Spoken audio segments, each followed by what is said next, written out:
Hey guys, welcome back to another lecture video for Chem 115.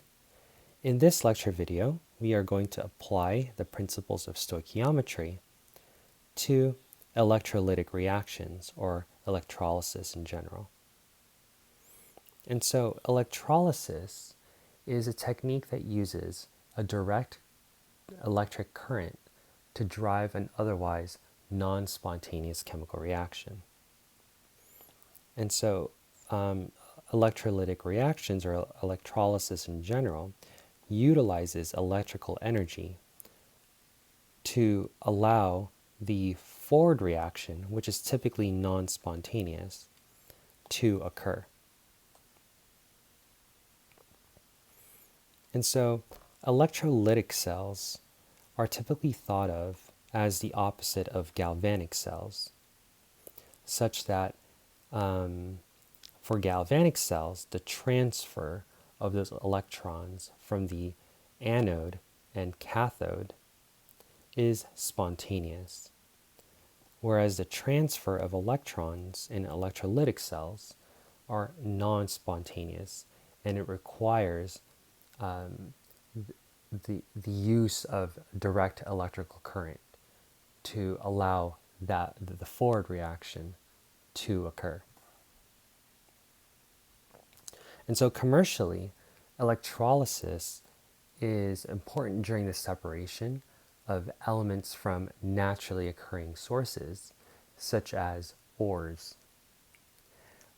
For example, the Miller process, which is named after the guy who invented the process, Dr. Miller. So Dr. Miller utilized a series of electrolytic reactions to create gold bars with a minimum of 99.5% purity. And so that's crazy, right? So you take these raw ores and you allow these ores to be exposed in this electrolytic environment, allowing the cathode to absorb those gold ions, allowing it to become solid gold. And the cathode in itself will have a purity of about 99.5%. That's crazy. And so there's lots of YouTube videos that demonstrates this process, and I've included some interesting videos for you to watch in your lecture video watch list. And so overall, the take-home message is that the transfer of electrons for galvanic cells are spontaneous. And since the transfer of those electrons are spontaneous, galvanic cells are typically seen as batteries. And to be more precise, I mean, a battery is nothing more than a series of galvanic cells. And so for electrolysis or electrolytic cells, the transfer of those electrons are non-spontaneous, and it requires a direct current. In other words, it requires battery for that forward reaction to actually occur. And so what we're going to do for the rest of this lecture video is to perform stoichiometry calculations for electrolytic processes. And so before we start, I want to quickly go over some of these units that we're going to see in these calculations. So the first unit that I want to talk about is amperes, or capital A. So amperes is the SI unit of electrical current. And so Coulomb, in contrast, is the SI unit of charge. And so amperes and coulombs are related to each other, such that 1 coulomb is equal to the product of ampere and time in seconds. And so we're going to go ahead and use this equation, actually. So let me So we're going to go ahead and use this equation to be able to go from Coulomb to ampere, or Coulomb to time if amperes is given to us, and the rest we can the combinations of what to solve for. We'll take a look at that when we go through some of these problems. And so I want to go ahead and bring up Faraday's constant once again. So Faraday's constant is 96,485 Coulomb per mole of electrons. And so the reason why I want to highlight Faraday is because this is our only conversion that will allow us to go from moles of electrons to Coulomb, which is an SI unit of charge. And if we can somehow, and if we utilize this relationship, coulombs per mole of electron, we can now relate, for instance, the mass of a specific metal to that of the electrical current that's required for the reaction to occur. Or we can go from the mass of the metal and figure out how long it'll take for a certain amount to build up, and vice versa.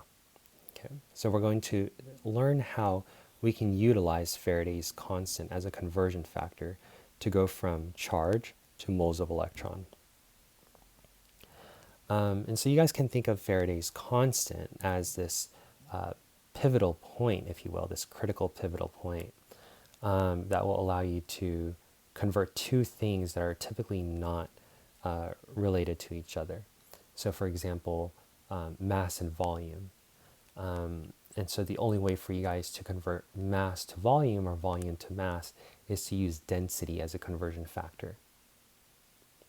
Okay. And so that's what Faraday's constant serves as. Let's see here. And so overall, the Q can represent the charge, which is in coulombs. I, which is the current, the unit for that is going to be amperes, or coulombs per second. Time is going to be in seconds. Ne is going to represent the moles of electrons transferred during the process. And Faraday's constant is 96,485 coulombs per mole. And so overall, there are two equations that we can use to help us work through these stoichiometry-like problems. And so you guys can actually use this as a formula or as an equation. And if you are able to plug in I, T, N, and F, you guys will be able to determine the number of moles of that substance that's been electrolyzed. However, I'm not going to be using this equation just because, since this is like the last lecture topic for the semester, I think it would be cool to just kind of bring it around full circle and talk about stoichiometry and apply the principles of stoichiometry to a topic that's covered in Chem 115. All right, so we're going to go ahead and work through, I believe, 4 problems. And after working through these 4 problems, I hope that you guys get a better sense on how to perform stoichiometry in this electrochemistry chapter. So let's go ahead and start. And so, reading through the problem, we have this nickel ion, and in it, so in the electrolysis of a solution containing nickel 2 ion, metallic nickel deposits on the cathode. And so as this electrolytic process is occurring, the nickel ion is going to bind onto the cathode through the reduction of nickel ion to produce nickel solid. So in other words, our cathode electrode is going to gain some mass, and it's going to gain nickel as those nickel ions are sticking onto it. And so we can summarize that process by writing a quick half reaction equation. So we have this nickel with a +2 charge in its aqueous. And through this electrolytic process, it's going to become nickel in solid form. And so for that to occur, one nickel ion will have to absorb or gain 2 electrons. And so reading on, or reading the rest of this problem, and so if the current that was used for this electrolytic process was 0.15 amperes, and if it was done for 12.2 minutes, what is the mass of the nickel that will form? Okay. And so if you allow this electrolytic process to occur for 12.2 minutes and it has a current of 0.15 amperes, how much mass of nickel will form on this cathode? And so I really do encourage you guys to watch those not lecture videos. I do encourage you guys to watch those YouTube videos that demonstrates these electrolytic reactions. And that way, when you're reading through these problems, you can kind of visualize it. Okay? So those YouTube videos that I've posted in your lecture vids, they're optional, they're not required. But, it's there for you to just check it out and see how this whole electrochemistry thing is taking place in real life. All right. And so since our goal is to figure out the mass of the nickel that will form, we need to work with what's given to us. And so we have 0.150 amperes, and we're also given 12.2 minutes. And so if you recall from the Faraday's equation, time will have to be expressed in seconds. And so the first thing that we're going to do is convert minutes into seconds. So here we have 12.2 minutes, so we want to cancel minutes, so we're going to put that at the bottom of our stoichiometry, our dimensional analysis. And then we're going to put seconds at the very top. So for every 60 seconds, that's equal to 1 minute. And so if you multiply those two values, 12.2 times 60, what we get is 732 seconds. So 732 seconds will be our time. And so here we have amperes. Well, what can we do with amps and time? Okay. And so if we scroll back up, if you multiply amps and seconds, what you get is coulomb. Okay, so let's go with that. So we're going to take 0.150 amperes and multiply it by 732 seconds.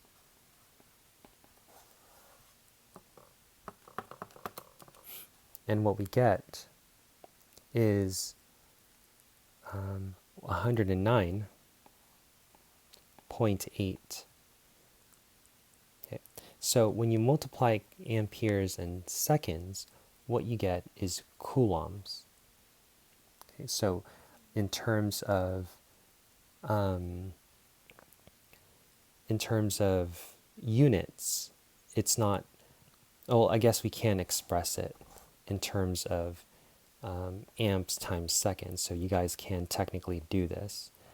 But the reason why I jumped all the way to what it's supposed to equal to, which is coulomb, is because we need to essentially utilize this number to perform stoichiometry so that we can get the mass of nickel. So in terms of sig figs, I'm just going to make sure that this value, 109.8, only the first 3 sig figs is significant. All right, so now that I have this value in coulombs, I need to somehow convert coulombs into grams of nickel. And the only way that's possible is by using Faraday's constant.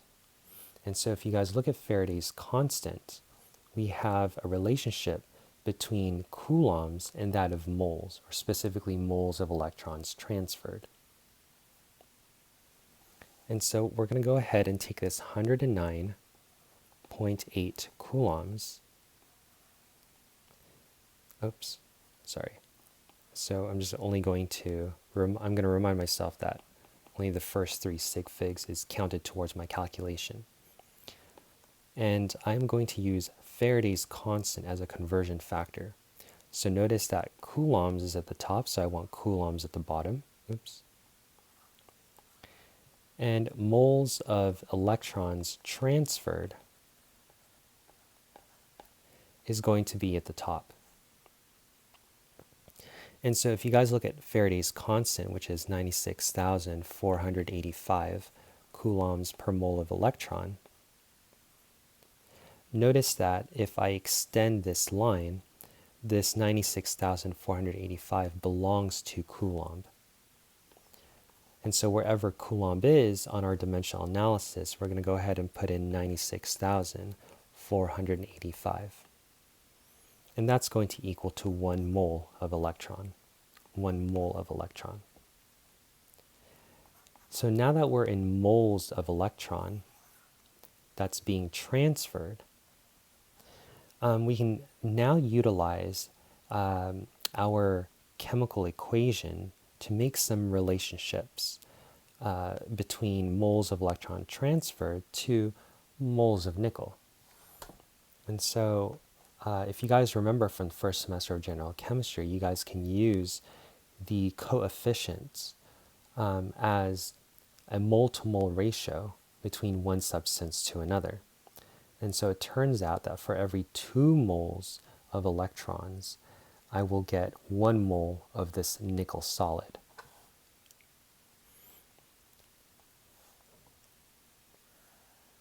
And so for every 2 moles of an electron that's transferred, that's going to give me 1 mole of nickel. Well, now that we're in moles of nickel, this is awesome. This is basically clockwork from the first semester of general chemistry. And so if I want to go from moles to grams of nickel, I'm simply going to use the molar mass of nickel as our conversion factor. And so if you guys recall, molar mass is grams per mole. And for every 1 mole, according to our molar mass, and so here in this case, what we're going to do is we're going to look at our periodic table and look at the atomic mass of nickel, which is going to be 58.933, or I'm sorry, 58.693.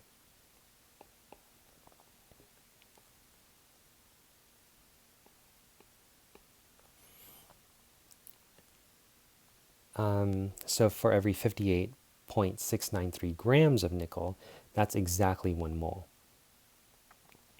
And so before I plug all of this into my calculator, I want you guys to notice, let me zoom in here, that the coulomb will cancel with the coulomb, moles of electron will cancel moles of electron, moles of nickel will cancel with moles of nickel, leaving us with just grams of nickel. So that's super cool, right? And so what we're going to do is we're going to multiply everything across. So 109.8 times that by 58.693. And then we're going to divide that by 2 times Faraday's constant.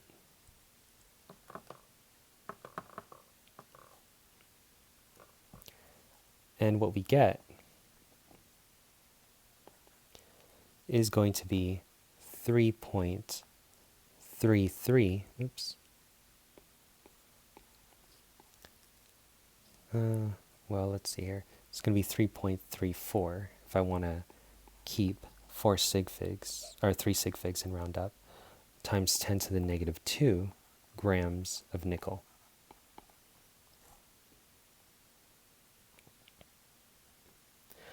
And so it's actually not a lot. 3.34 times 10 to the negative 2 grams of nickel, that's not actually a lot of nickel that's depositing to the cathode during this electrolytic reaction. And so perhaps more time will increase the mass, or if you increase the current, that will probably increase the amount of nickel that's going to bind onto the cathode. Thereby the mass of nickel that forms on the cathode would be much greater.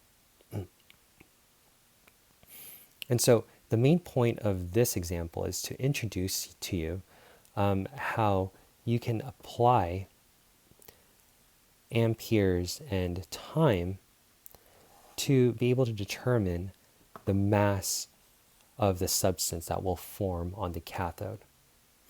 And so the most critical thing for you guys to remember is that the product of the amps and time is going to give you coulombs. And you guys are going to use coulombs and the Faraday's constant to obtain the moles of electrons transferred. Then once you guys are at this step, moles of electrons transferred, just use the coefficient of your half reaction or your balanced chemical equation to make a mole to mole ratio. And then once you guys have that mole to mole ratio, then you can use the molar mass to determine the mass of that substance. Okay. That's it. That's pretty simple. I think it might be like the simplest thing that we've done so far. Who knows? All right, so let's go ahead and take a look at another example. And so the question is asking, how long must a current of 0.800 amperes flow to form 2.5 grams of silver metal in an electroplating experiment? And so this question is asking us to go backwards. And so if we know how much grams, if we know how many grams of silver metal accumulated on the cathode end, then we just need, and we know the amperes, how long will it take? And so we're going to start off with 2.50 grams. And this is the silver metal, which is going to be Ag, solid.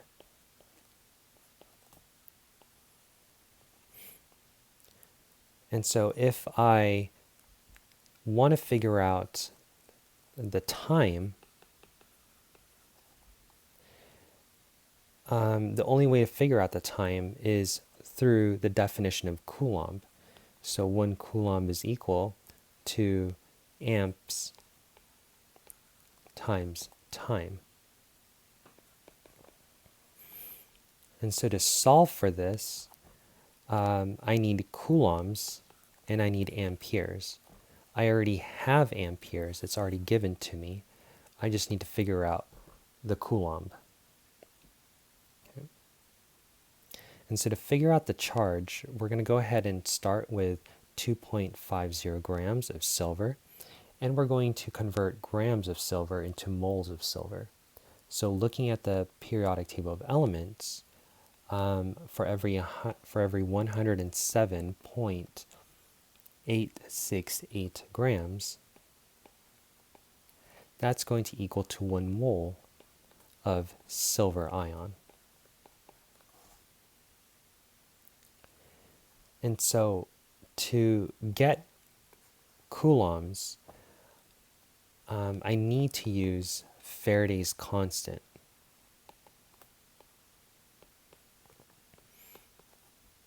In my stoichiometry, because Faraday's constant, if you look at its unit, it's a ratio of charge, which is coulombs, over moles of electron transferred. And so my next goal is to convert moles of silver into moles of electron so that I can use Faraday's constant in my stoichiometry. And for me to do that, for me to be able to do that, I'm just simply going to look at the coefficient that's found in this half reaction equation. So for every 1 mole of silver, that gives me 1 mole of electron.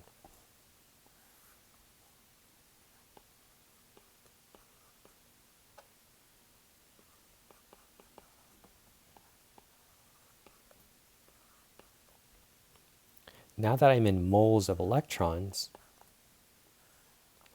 I'm going to go ahead and convert moles of electrons to coulombs in charge. And so this is where I'm going to use Faraday's constant as a conversion factor, much like you guys would use density as a conversion factor to go from mass to volume or volume to mass. And so for every 1 mole of electron transferred, that's going to equal to 96,485 coulombs. And so at this point in time, we can go ahead and just cancel all of these units that are the same, leaving us with just coulombs. And we can calculate our value for coulombs. So we have 2.50 times this by 96,485. And then we're going to divide this by the molar mass, which is 107.868.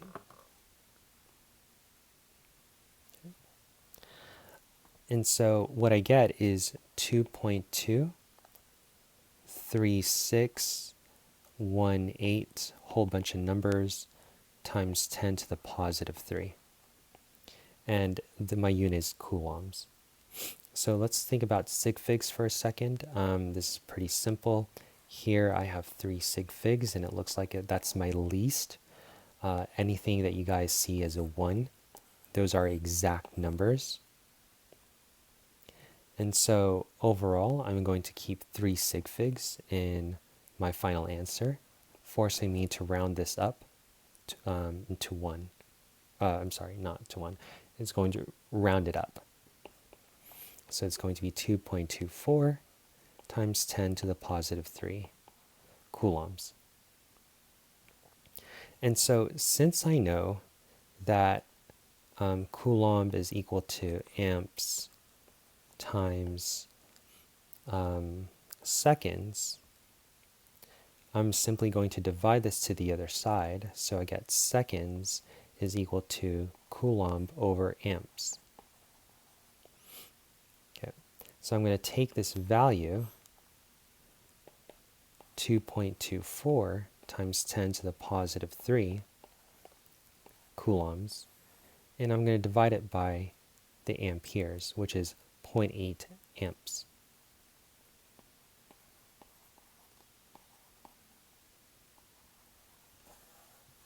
And so if I divide those two values, what I'm going to get is 2.80 times 10 to the positive 3. seconds, right? So it'll be 2,800 seconds. So that's, well, let's put that into perspective. We can go ahead and take this one more step, and let's convert it into minutes. So 2.80 times 10 to the positive 3 seconds. And so for every 60 seconds, that's going to give us 1 minute. Oops. So I'm going to divide my answer by 60. So just to kind of put the time in perspective. So it looks like that's about 46.5 or 46.6 minutes. Okay. So, I mean, that's not a long time, I suppose. 46.6 minutes. Okay. And so it's going to take about 46.6 minutes to allow silver metal to build up to a mass of 2.50 grams at a current of 0.800 amps. Now, if you guys are impatient, then obviously to decrease the amount of time, you would probably increase your amps just so that you can reach this mass in a shorter amount of time. Cool. All right, so let's go ahead and look at another problem here. And so what current must be supplied to deposit 3 grams of gold from a solution of gold 3 chloride in 200 seconds? And so this question is asking about this question is asking us to solve for the current. And so the current is going to be amperes. And so this is the mass that was deposited onto the cathode end. And here we have a solution of gold 3 chloride in 200 seconds. So this is going to be the time. Okay. And so since we're looking for the amperes, we're going to use the definition of Coulomb. So Coulomb is equal to amperes times time.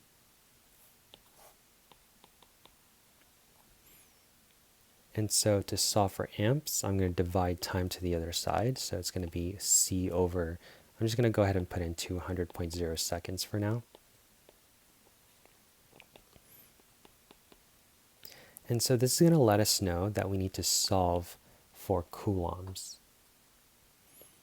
And to do so, we can go ahead and start off with the mass that was deposited. So we have 3.00 grams of gold, which is just AU. And so eventually we'll need to use a multimole relationship. So let's go ahead and look at this chemical reaction. Let's write a chemical reaction.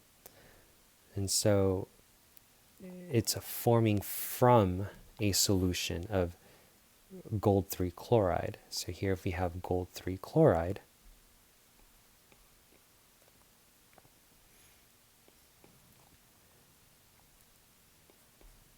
to form solid gold, we would need to remove these chloride ions. Okay. Now, if we just simply ignore this and we think of chlorine as like a spectator ion, what we get is gold 3 plus. Now to go from 3 plus to 0, we need to add 3 electrons. Okay. All right. And so remember, you're forming the gold from a solution of gold 3 chloride. And we're going to be excluding chloride in this reaction. It's going to be a spectator ion. So now that we have this equation written, let's go ahead and perform our dimensional analysis. So we have 3 grams of gold. So gold is going to be 196.967 grams for every 1 mole of gold.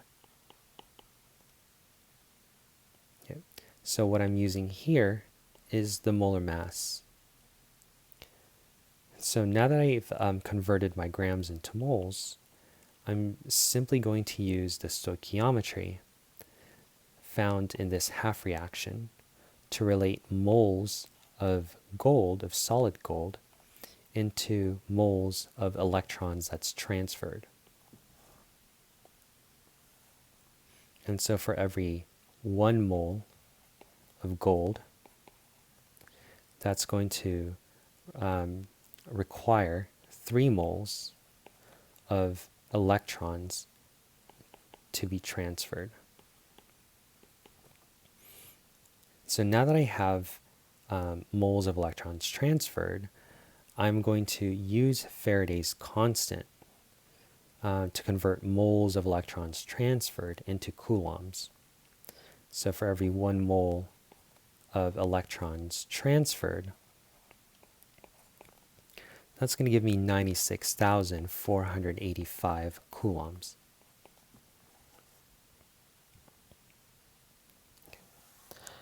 And so what I'm going to do is just multiply everything across and then divide it by the molar mass. So it's going to be 3 times that by 3 times that, 96,485.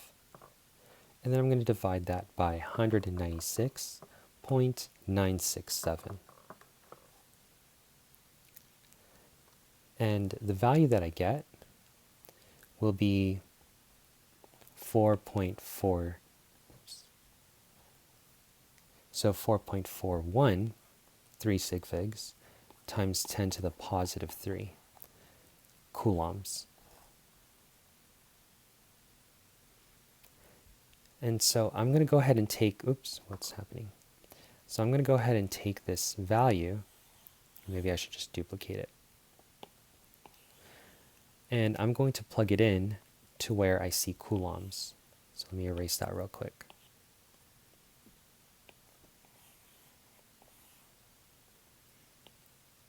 Okay. And so if I divide my answer by 200 seconds,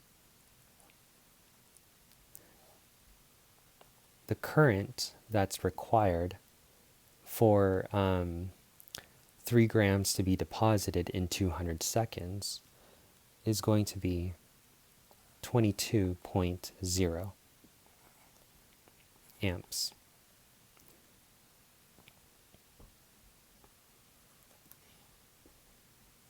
Okay. All right, so that's a pretty large current compared to the currents that we've discussed in prior examples. And so the idea of increasing the current will decrease the amount of time. And so if you think about it here, it only took 200 seconds to build up 3 grams of pure gold. But it does require a current of 22.0.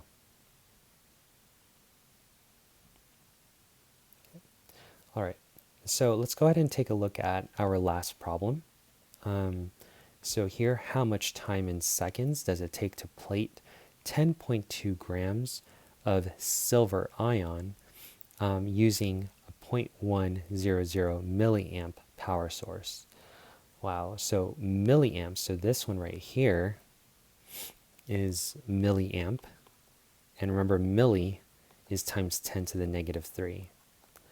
And so that's a really, really small amount of current that we're using. And you want to plate 10.2 grams of silver. Oh, Jesus, that's going to take a long time. But let's go ahead and figure that out.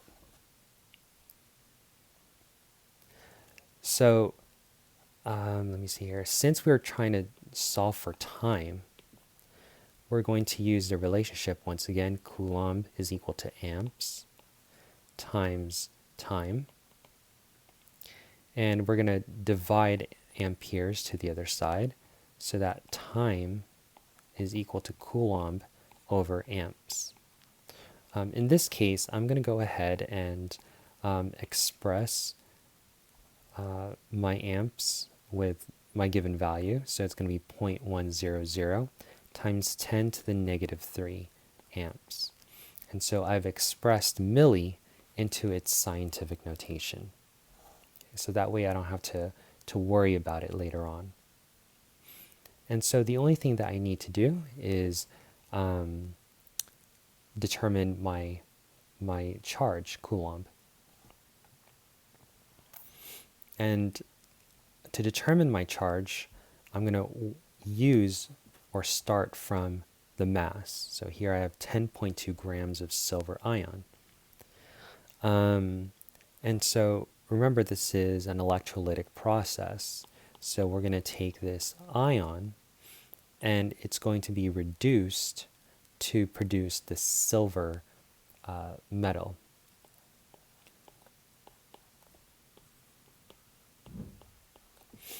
Okay.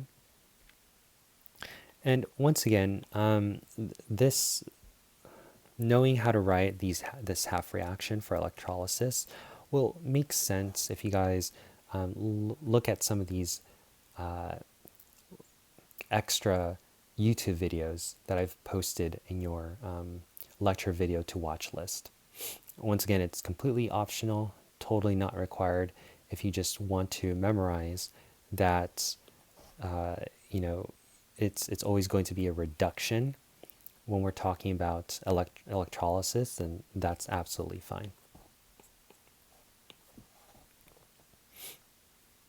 All right, so since we have 10.2 grams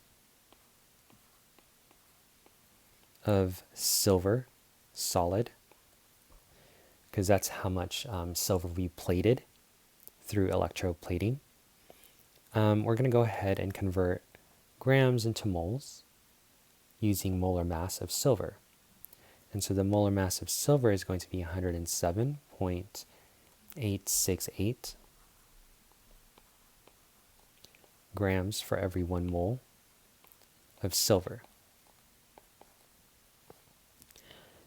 And so now that we're in moles of silver, we're going to go ahead and use the coefficient in the balanced chemical equation to relate moles of silver to that of moles of electrons transferred.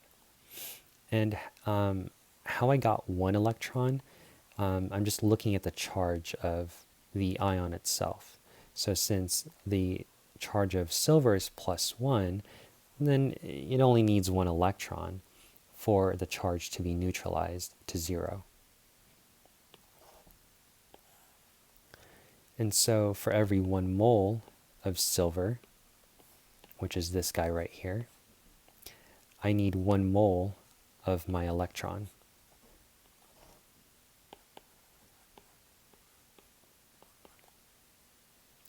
And now that I'm in moles of electron, I'm going to go ahead and convert moles of electron into coulombs through the use of Faraday's constant. So for every 1 mole of electron, that's going to equal to 96,485 coulombs. And so I'm going to zoom out, multiply everything, and divide it by the molar mass, or the atomic mass in this case of silver, which is going to be 10.2 times that by 96,485. Okay, and then I'm going to divide that answer by 107.868. And the value that I get is going to be 9.1236 blah blah blah times 10 to the positive 3 coulombs. And so let's talk about sig figs. It looks like this is 3 sig figs here, 6 sig figs, 5 sig figs, and so looks like 3 sig figs is our least amount. So we're just going to round this down to 9.12 times 10 to the positive 3 coulombs. Great. And so all we need to do is divide this by my amps, which is going to be 0.100 times 10 to the negative 3. And so since we have a decimal in my denominator, that is going to tell me that this is going to be a very large number, which makes sense because if you guys look at the power source, the current, it's in milliamps. It's really, really small. So we're going to divide this by 0.1 times 10 to the negative 3. Let me just put a parentheses around my calculator here. And let's see what I get. So the time in seconds is going to be 9.12 times 10 to the positive 7 seconds.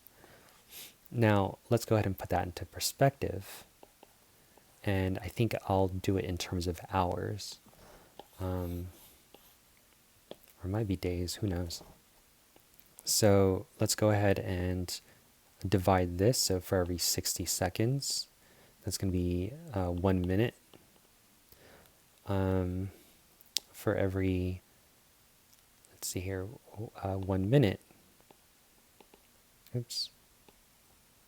Or sorry. So for every 60 minutes, that's 1 hour. And you know, let's do this in terms of days. So for every 24 hours, that's going to be 1 day. And so I'm only doing this just to understand, to put into perspective what 9.12 times 10 to the positive 7 seconds mean. And so I'm going to divide this by 60 times 60 times 24. Yeah, days are not enough. And so here we have 1,000, and so 1,000, let's just go ahead and stick with scientific notation. So it's going to be 1.06 times 10 to the positive 3 days. So let's go ahead and continue. Let's do 365 days for every 1 year. So if I divide that value by 365, I get 2.89 years. All right, so that's a value that we can relate to. And so, like I said at the very beginning of when I started this problem, man, if you want only 10.2 grams, 10 measly grams, and if your power source is 0.1 milliamperes, it's going to take 2.89 years to build to build 10.2 grams of pure silver onto that cathode. And so you are either a very patient individual for you to wait 2.89 years to build up 10.2 grams of silver, or